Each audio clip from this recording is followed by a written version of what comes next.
তোমাদের সাথে আমি অ্যানিভার্সারির ফার্স্ট গিফটটা শেয়ার করেছিলাম এবং সেদিন বলেছিলাম তোমাদেরকে যে আমার সেকেন্ড গিফট আসছে, তার জন্য একটু তোমরা ওয়েট করো। তো আলটিমেটলি আজকে আমার সেকেন্ড গিফট এসে গেছে। তোমরা দেখতেই পাচ্ছ সেকেন্ড গিফট আমার কি আসছে। হ্যাঁ, একটা সোফা। তোমরা ঠিকই বলেছো। তো আজকে সোফাটা ডেলিভারি দিতে এসছে। আমরা গতকাল যে সোফা চয়েস করে দিয়ে এসেছিলাম, আজকে 15 আগস্ট আমাদের সোফাটা ঘরে আসছে। যাই হোক, আমার এটা অনেক দিনের একটা ইচ্ছে ছিল, কারণ আমাদের আগের যে সোফাটা ছিল সেটা আমি মানে অনেক কমের মধ্যে কিনেছিলাম, তো সেটা খারাপ হয়ে গেছে, সেটার আর ইউজ করা যাচ্ছিল না। তো হাজব্যান্ডকে বললাম যে গিফট যখন দিতেই হবে তাহলে একটা ঘরের এসেন্সিয়াল জিনিস যেটা, সেটাই আমাকে গিফট হিসাবে দিতে হবে।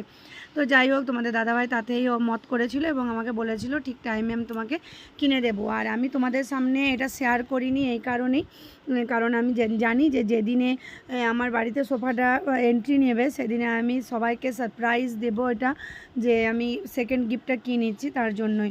যাই হোক, ফার্স্টে গেট দিয়ে আমাদের সোফাটা ঢোকানো গেল না, তার জন্য আবার এই পেছন দিকে যে কুয়োতলার গেটটা আছে সেই দিকে সোফাটাকে নিয়ে আসা হচ্ছে। যেহেতু সামনের গেটে আমাদের কোলাপসিবল গেট বসানো আছে, তাই প্যাসেজটা অনেকটা কনজাস্টেড হয়ে গেছিলো বলে সোফাটা ওখানে আটকে যাচ্ছিলো, ঢোকানো যাচ্ছিলো না। তো তখন আমি বললাম যে আমাদের কুয়াতলা দিকে যে গেটটা রয়েছে সেই গেটটার দিকে খুব ইজিলি ঢুকে যাবে, তো সেটা দিকেই এখন সোফাটা লাগানো হচ্ছে। আর সোফাটা লাগানোর পর একটুখানি অড লাগছিল, কারণ একটা সোফাকে একভাবে আজ 3 বছর দেখছি, তো একটা নতুন জিনিস ঢুকলো, সেটা ফার্স্টে একটু কেমন লাগলো, কিন্তু এখন খুব ভালো লাগছে আর আমাদের দেয়ালের সাথে একদম ম্যাচ করে গেছে। এটা একদম হালকা পার্পেল কালারের একটা সোফা।